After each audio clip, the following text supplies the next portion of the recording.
की दाढ़ी को पकड़ा, खींच करके उखाड़ करके फेंक दिया। भग देवता आंखें मटका रहे थे, वीरभद्र ने आंखों को फोड़ दिया। पूसा दांत ऐसे ही कर रहे थे, एक मुक्का मारा, महाराज दांतों को तोड़ दिया। और जो दक्ष प्रजापति मैं कर रहा था, एक हाथ मारा, महाराज दक्ष प्रजापति की गर्दन यज्ञ कुंड में जाकर के स्वाहा। और जैसी दक्ष प्रजापति की गर्दन कटी, आंधियां शांत हो गए, तूफान शांत हो गए एकदम। महाराज देवता लाडू खाने के लिए आए थे, लेकिन डंडे पड़ गए। किसी का हाथ टूटा, किसी का पैर टूटा, किसी का सिर फूटा। सारे के सारे रोते रोते ब्रह्मा जी के पास में गए, भगवान विष्णु के पास में गए, और सब मिलकर के फिर भगवान शिव के पास में जाते हैं कि चलो भाई भगवान शिव को प्रसन्न करते हैं, क्योंकि उनको बिना प्रसन्न किए यज्ञ पूर्ण नहीं हो सकता। सारे के सारे भोले बाबा के पास में पहुंचे, लेकिन देखो सामने आने की हिम्मत नहीं हो रही है। पेड़ों के पीछे से छुप करके स्तुति कर रहे हैं, सामने आने की हिम्मत नहीं है। भोले बाबा तो एकदम शांत। देखो अभी कितना क्रोध किया भोले बाबा ने, और अब एकदम शांत बैठे हुए। इसका मतलब भोले बाबा शिक्षा देते हैं कि जीवन में क्रोध तो होना चाहिए, बिना क्रोध के भी काम नहीं चलता, लेकिन क्रोध कितना होना चाहिए। बिना क्रोध के भी काम नहीं चलता, और क्रोध ज्यादा हो जाए तो भी काम नहीं चलता, बिगड़ जाता है। अगर क्रोध नहीं होगा तो बच्चे बिगड़ जाएंगे, तुम्हारा कहना ही नहीं मानेंगे, क्रोध नहीं होगा तो। लेकिन सज्जनों, क्रोध केवल ऊपर ऊपर दिखावे का होना चाहिए, केवल दिखावे का क्रोध, हृदय में नहीं, केवल दिखावे का क्रोध। आज हमें जब क्रोध आता है तो हम क्रोध में एकदम आग बबूले हो जाते हैं, लाल पीले हो जाते हैं। महाराज क्रोध में, क्रोध हमारा मालिक बन जाता है और हम क्रोध के नौकर बन जाते हैं। ये बातों को नौकर बनना चाहता है क्या? हा? हर आदमी मालिक बनना चाहता है, कोई नौकर बनना चाहता है क्या? लेकिन जब क्रोध आता है तो हर आदमी महाराज नौकर बन जाता है। अरे बोले ये काम कैसे हो गया? बोले क्या करें, क्रोध आ गया, गुस्सा आ गया, कंट्रोल नहीं रहा, क्रोध आ गया। सज्जनों, कहने का मतलब क्या है? कहने का मतलब यह है कि क्रोध तुम्हारा मालिक नहीं बन करके रहना चाहिए, तुम क्रोध के मालिक बन करके रहो। ऐसा नहीं कि क्रोध आया तो महाराज थालियां फेंक दी, बर्तन तोड़ दिए, सिर फोड़ दिए, देख लेंगे। अच्छा, कमजोर आदमी को ज्यादा क्रोध आता है, जो कमजोर हो ना, बस यही निशानी है कमजोरी की। कभी देखना, चाहे पति पत्नी हो, बाप बेटे हो, जिसका शरीर कमजोर होगा ना, उसको बात बात पे क्रोध आएगा, बात बात पे क्रोध आएगा। और जिसके अंदर थोड़ी जान होगी ना शरीर में, उसको क्रोध नहीं आएगा, वो गंभीर होगा। लेकिन एक बात ध्यान रखना, कम आमदनी, खर्चा ज्यादा, लक्षण गांव से भगने के, और कम शक्ति और गुस्सा ज्यादा, लक्षण है ये पिटने के, ये मार खाने के लक्षण है। ऐसी मार पड़ेगी कोई छुड़वाएगा भी नहीं। अब क्रोध क्या काम आएगा? हा? ऐसा क्रोध नहीं। क्रोध कैसा होना चाहिए? क्रोध भोले बाबा से सीखो, क्रोध कैसा होना चाहिए। देखो, पनीर की सब्जी, मटर पनीर की सब्जी, महाराज 500 रुपए तो कीमत होगी उसकी। अब 500 रुपए की कीमत की सब्जी में अगर 50 पैसे का नमक न पड़े, सब्जी अच्छी लगेगी? और कहीं ज्यादा पड़ जाए तो कोई काम की रहेगी? इसी प्रकार ये अनमोल जिंदगी, अनमोल कीमत वाला ये शरीर, अनमोल हमारा जीवन, जिसकी कोई कीमत नहीं, अगर इसमें क्रोध ज्यादा आ गया तो भी मुश्किल, नहीं आया तो भी। जितना सब्जी में नमक शोभा पाता है, इतना ही सज्जनों जीवन में क्रोध शोभा पाता है। क्रोध कैसा होना चाहिए, लक्ष्मण जी से सीखो। जब जनक जी ने कहा कि तजऊं आस निज निज गृह जाऊं और लिखा न विधि वैदेही विवाहु, सब अपने अपने घर चले जाओ, मेरी बेटी वैदेही जानकी के भाग्य में विधाता ने ब्याह ही नहीं लिखा। वीर विहीन मही में जानी, ये धरती वीरों से विहीन हो गई। तो महाराज लक्ष्मण जी से रहा नहीं गया, क्योंकि उसी सभा में राम और लक्ष्मण दोनों बैठे हुए थे और लक्ष्मण ने सोचा कि धरती वीरों से विहीन होगी, इसका मतलब तो राम का कोई महत्व ही नहीं है। और तुरंत क्रोध में आकर के लक्ष्मण जी कहते हैं कि कही जनक अस अनुचित वाणी और विद्यमान रघुकुल मणि जानी। जनक न तो श्री न जी, न तो श्री लगाया न जी लगाया, कम से कम ये भी नहीं सोचा कि मेरे भाई के ससुर बनने वाले हैं तो कम से कम श्री जनक लगाऊं या जनक जी तो बोल दूं। लक्ष्मण जी कहते हैं जो न मेरे राम का वो न किसी काम का। कई जनक अनुचित वाणी और विद्यमान रघुकुल मणि जानी। अरे अभी तक रघुकुल मणि बैठे हुए हैं, विराजमान हैं, और रघुकुल के मणि के होते हुए और धरती वीरों से वीन बता दी। अरे इस धनुष की क्या बात करते हो, जिस धरती पर ये धनुष रखा हुआ है, इस पूरी धरती को कंदुक इव ब्रह्मांड उठाऊं, जो तुम्हारे अनुशासन पाऊं, कंदुक इव ब्रह्मांड उठाऊं और काचे घट जिमी डारों फोरी। उठाऊं ही नहीं, फोड़ भी डालूं काचे घड़े की तरह, मैं उठाऊं ही नहीं। जो राजा लोग बैठे थे ना, बोले अब मजा आएगा, अब आएगा असली में तो। क्यों? बोले ये जब ब्रह्मांड तोड़ने की बात कर रहा है, इसका मतलब धनुष तो तोड़ ही देगा गुस्से में।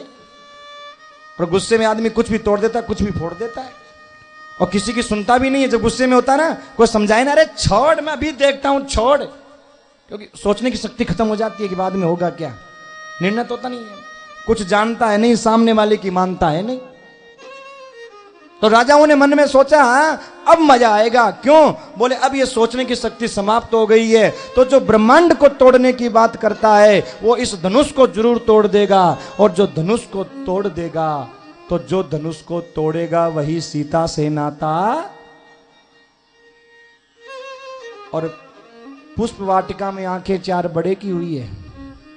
राम जी पहले से आस लगा के बैठे कि मैं शादी करूंगा, और छोटा वाला बीच में कूद पड़ा धनुष तोड़ने के लिए। अब तोड़ेगा, अब फिर हम भी कहेंगे भैया जिसने धनुष तोड़ा उसी के साथ होना चाहिए।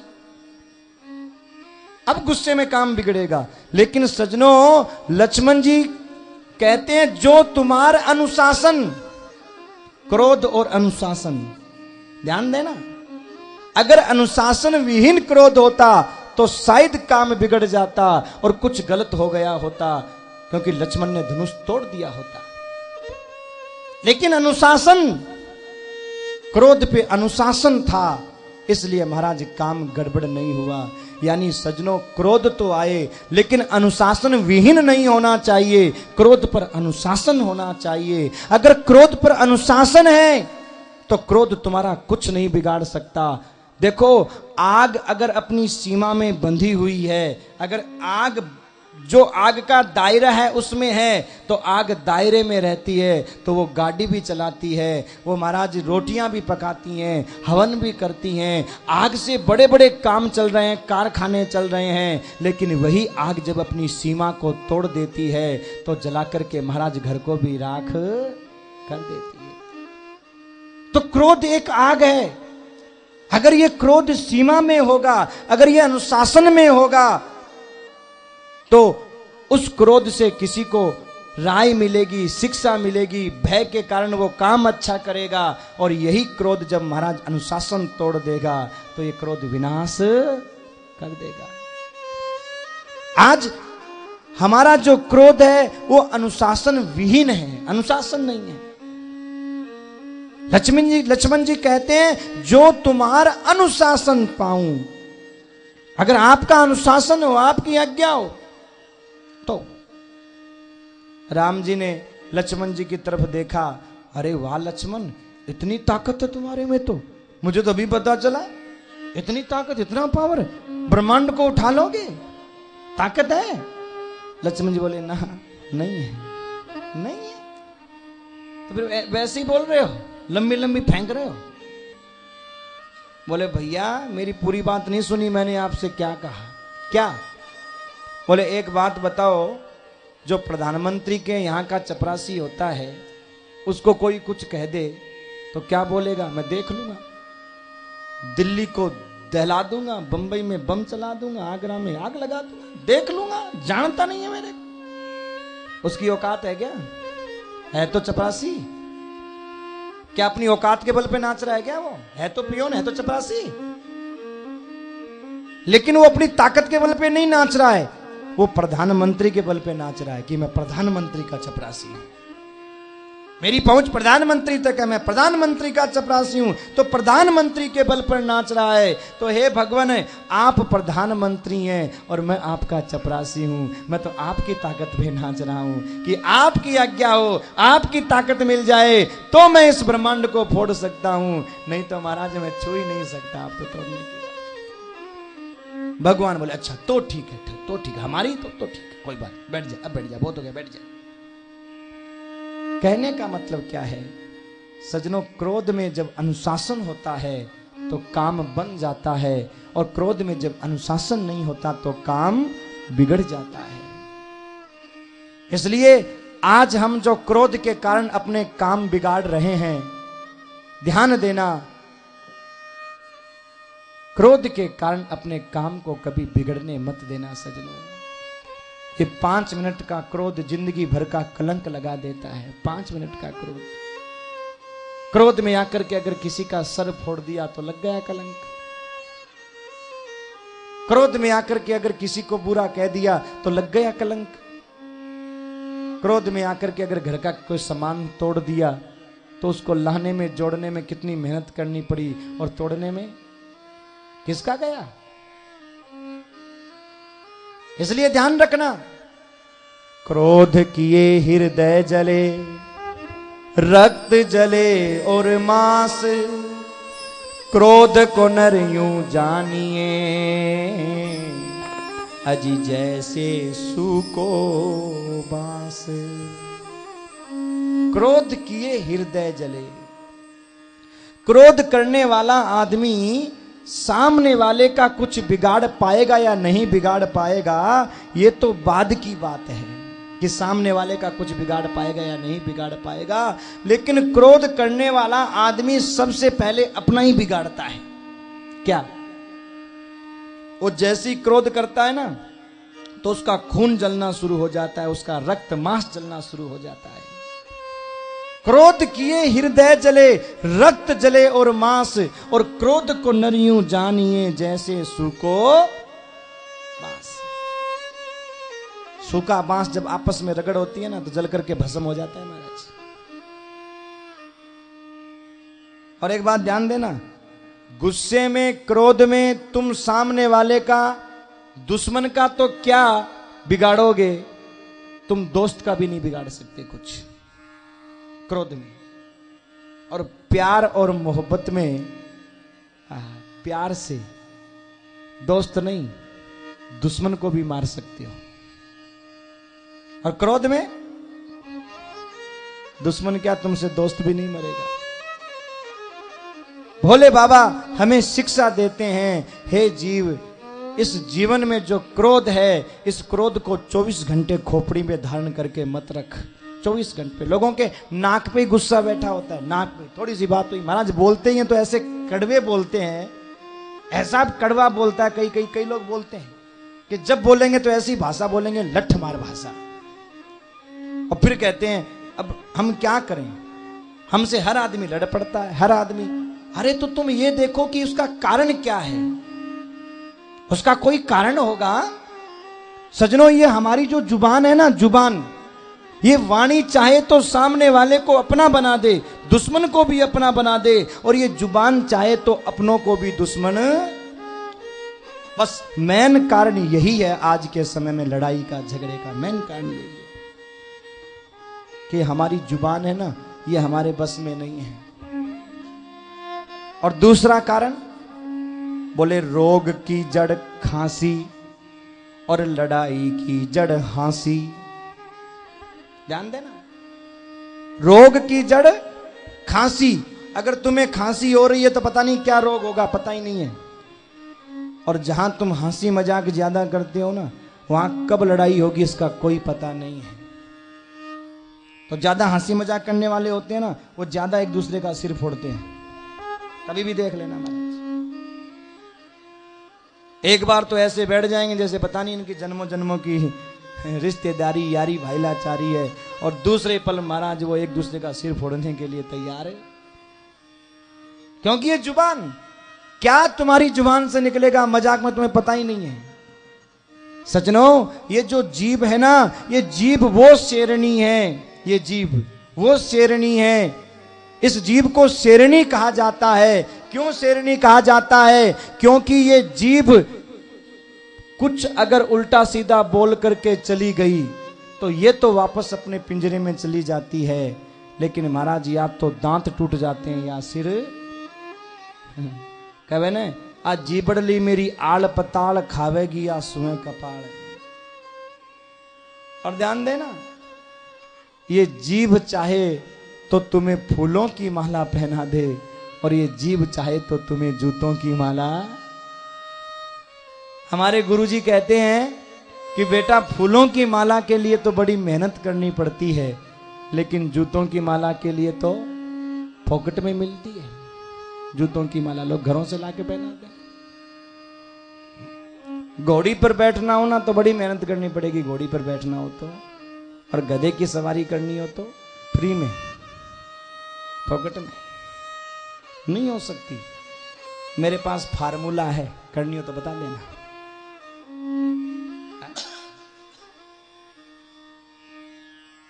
ये जीभ शेरनी है, शेरनी। आप कहोगे कैसे?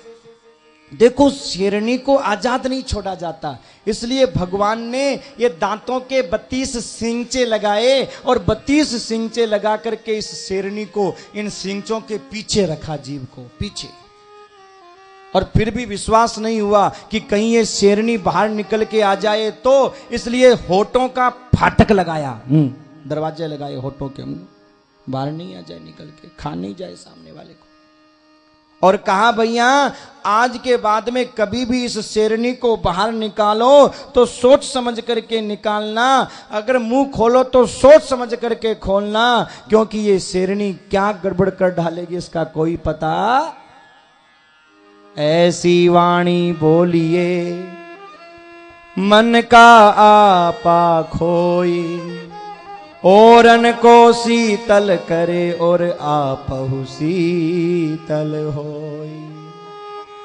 ऐसी वाणी बोलिए मन का आपा खोई, औरन को शीतल करे आपहु शीतल। ऐसी वाणी। सजनों,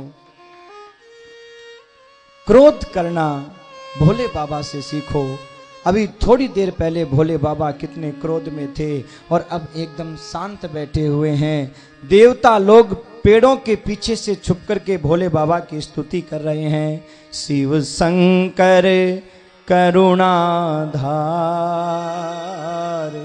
शिव शंकर प्रेमाधार, शिव शंकर करुणाधार, शिव शंकर प्रेमाधार। जय जय शंकर जय शिव शंकर, जय जय शंकर जय शिव शंकर, जय जय शंकर जय शिव शंकर, जय जय शंकर जय शिव शंकर। जय प्रेम सुधा भंडार, शिव शंकर करुणाधार, जय प्रेम सुधा भंडार, शिव शंकर करुणाधार। पेड़ों के पीछे से छुप करके स्तुति कर रहे हैं, सामने नहीं आ रहे हैं, डर लग रहा है सामने आने में, पेड़ों के पीछे से छुप करके। भोले बाबा को हंसी आ गई और भोले बाबा हंसते हुए बोले, अरे देवताओं सामने तो आओ। देवता महाराज सामने निकल के आए। कैसा रहा यज्ञ? ठीक रहा? बोले महाराज काई का यज्ञ? क्यों, क्या हुआ? बोले खाने लड्डू गए थे, डंडे पड़ गए। अच्छा ऐसा हुआ? भृगु जी बोले महाराज क्या बताऊं, मेरे तो बड़े बुरे हालात हैं। क्यों? बोले मेरे को दाढ़ी पर हाथ फेरने की बड़ी आदत थी। किसी के दाढ़ी हो ना तो देखना बार बार दाढ़ी पर हाथ फेरेगा, ऐसे ऐसे ऐसे ऐसे, और मूछ वाला बार बार मूछों पर ऐसे ऐसे मूछों पे ऐसे हाथ फेरता रहता है। मूछ वाला देखना ऐसे मूछों दिन भर ऐसे ही करता रहेगा, उसकी आदत पड़ जाती है हाथ फेरने की। भृगु जी कहते हैं कि मेरे को ऐसे दाढ़ी पर हाथ फेरने की बड़ी आदत थी और महाराज आपका गण गया, उखाड़ के फेंक दिया। अब जब जब ठोडी पे हाथ जाता है तो सूना सूना लगता है। बग देवता बोले महाराज मेरी तो दुनिया ही अंधेरी हो गई। पूसा बोले महाराज मैं तो भूखा ही मरूंगा, दांत ही तोड़ गया। बोले बाबा बोले तो भाई हमसे क्या चाहते हो? बोले महाराज आप चलो और चल करके यज्ञ को पूरा करो और हमारे ऊपर कृपा। बोले बाबा हम तो नहीं जाएं। बोले बाबा बोले क्यों? बोले हम क्यों जाएं भाई, हमारा तो भाग्य नहीं है और बिना भाग के हम क्यों भागे? देवता बोले महाराज ऐसे कैसे आपका भाग नहीं है? एसते रुद्र भागोस्तु यदुच्छिष्टोध्वरस्य वै भवतानुगृहीतानामासु मन्योस्त्वदातुरम्। ऐसे कैसे आपका भाग नहीं है? आज के बाद में यज्ञ में जो भी शेष बचेगा वो महाराज आपका ही भाग होगा। आज के बाद जो यज्ञ में शेष बचेगा, कभी भी ध्यान देना, हम जो यज्ञ में सामग्री स्वाहा स्वाहा करते हैं तो कई लोग वो सामग्री बाहर गिर जाती है, उसको उठा करके वापस यज्ञ कुंड में डाल देते हैं। कभी नहीं डालना चाहिए, बड़ा दोष लगता है। ये कई बातें ऐसी हैं जो हम ध्यान नहीं देते हैं। कई बार जब हवन करते हैं और जब वो पूर्णावती अपने को करनी होती है ना, पूर्णावती, तो लोग लकड़ी लेकर के उसमें गड्ढा बनाते हैं हवन कुंड में।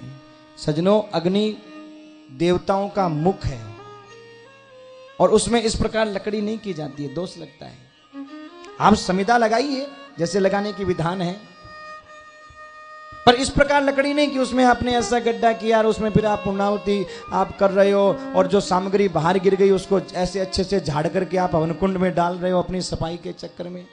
सोच रहे हो बेकार, बेकार नहीं, वो मिल गई भोले बाबा को, गणों को मिल गई, अपने आप मिल गई। वो तो उठा करके बाद में उसको विसर्जित करते हैं, पीपल में आदमी वहां विसर्जित करो, पर वो उठा के नहीं डालनी चाहिए, दोष लगता है।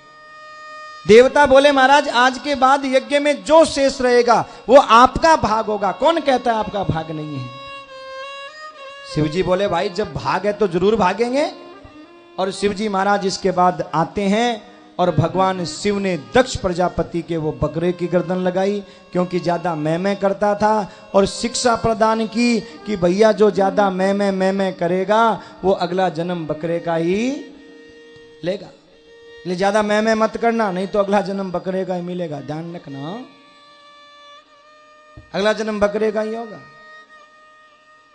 भृगु जी बोले महाराज मेरी ओर देखो, क्या ठुड्डी सुनी सुनी लगती है, उखाड़ के फेंक दी। भगवान शिव बोले तो ठीक है, तुमको हाथ फेरने के लिए दाढ़ी चाहिए ना, हाँ तो थोड़ी सी लगा दी यहां पर, यहां ठोडी पे थोड़ी सी लगा दी। इसको कहते हैं बकरा कट दाढ़ी। अब भृगुवंशियों को तो बेचारों की आती नहीं है, थोड़ी सी होती है। और महाराज किसी आजकल तो फैशन हो गया, लोग जानबूझ के वो बकरा वाली दाढ़ी रखते हैं, थोड़ी सी है, इसको बोलते हैं बकरा कट दाढ़ी। और फेंच कट कर दो, बकरा कट कर दो, बात एक ही है। पता नहीं, अरे भगवान ने दी है दाढ़ी मूछ रखने तो पूरे ही रखो भाई, जब रखना तो पूरा ही रखो, और नहीं रखना तो फिर वो क्या एक मक्खी सीर, कोई टिमकी सीर, कोई टिमका सा रख रहे हो भाई, क्यों शरीर का भान बिगाड़ते हो है? भृगु जी को थोड़ी सी दाढ़ी लगा दी महाराज। अब भृगु जी महाराज उसको बस ठीक है काम चला रहे हैं। पूसा से कहा कि अब तुम है ना सतुआ घोलो और पीओ, दांत की कोई जरूरत नहीं है। और महाराज पूसा से भग देवता से कहा कि मित्र वरुण की आंखों से देखो, और इस प्रकार यज्ञ को पूरा किया। और यज्ञ को पूरा करने के बाद देवताओं ने बहुत सुंदर भगवान शिव की स्तुति की। और स्तुति करते हुए दक्ष प्रजापति कहते हैं, देवताओं ने स्तुति की और दक्ष प्रजापति ने भी भगवान की स्तुति की। और स्तुति करता हुआ दक्ष प्रजापति क्या कह रहा है कि भूया भूया ननुग्रहो भवता कृतो में दंडस्त्वया मयि भृताओ यद्यपि प्रलब्ध न ब्रह्म बंधु सुचवाम भगवन्न वज्ञा तुभ्यम हरेश्च कुत एव धृत व्रतेषु। हे भगवान, आपने मेरे ऊपर बहुत बड़ा अनुग्रह किया, बहुत बड़ा अनुग्रह, बहुत बड़ी कृपा की। भगवान शिव बोले, भाई क्या कृपा की तेरे ऊपर? बोले दंडस्त्वया मयि भृता, आपने मेरे को डंडे से मारा, ये बहुत बड़ी कृपा की आपने, डंडे से मारा। डंडे से मारना भी कोई कृपा है? देख लो भाई, जब बातों से समझाया तो समझ में नहीं आया, लेकिन लात पड़ी तो कहता है कृपा की। बातों से समझाया तो समझ में नहीं आया, इसको कहते हैं कि लातों के भूत बातों से। हा? और आज डंडा पड़ा तो कहता है कृपा की। सजनों, सत्संग भी कई प्रकार का होता है। एक सत्संग होता है बातों का, एक होता है हाथों का, और तीसरा होता है लातों का। नहीं होता? उदाहरण से बताऊं कैसे? हनुमान जी जब लंका में गए तो दरवाजे पे लंकनी मिली। लंकनी बोली कि जाने सी नहीं मरम सट मोरा, मोर आहार जहां लगी चोरा। रामायण सुंदरकांड। अरे ओ, मेरा मरम नहीं जानता, मोर आहार जहां लगी चोरा। अरे कोई भी चोर यहां से गुजरता है तो मैं उस चोर को खा जाती हूं। हनुमान जी पास में आके बोले, देवी जी मैं चोर नहीं हूं, तो मैं तो चोर का पीछा करने वाला हूं।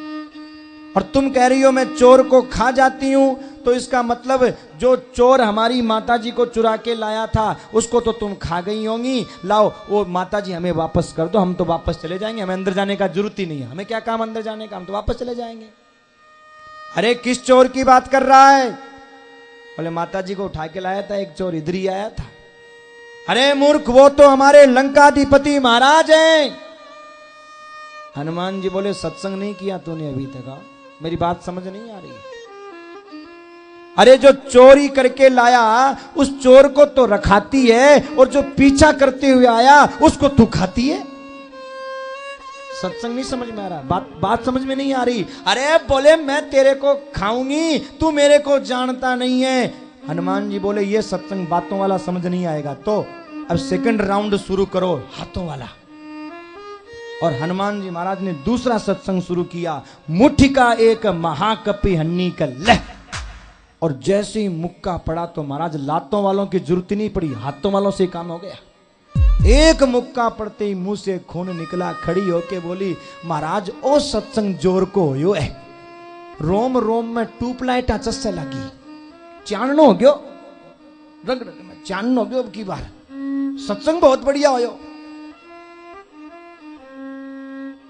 हनुमान जी ने कहा देख लिया, बातों से नहीं मानी, अब पढ़ते ही कहती है सत्संग जोर।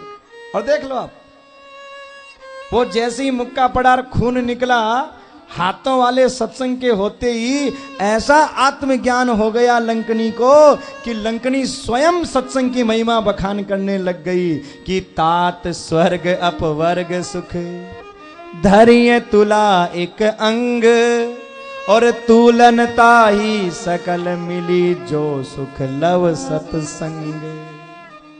लंकनी सत्संग की महिमा बखान करने लगी कि स्वर्ग और अपवर्ग मोक्ष से भी बढ़कर के महाराज एक लव का सत्संग होता है, उस सत्संग की भी बड़ी महिमा है। बड़ी कृपा की महाराज, मैंने इस सत्संग का सार निकाल लिया। हनुमान जी बोला देखा, एक मुक्के में कथावाचिका बन गई।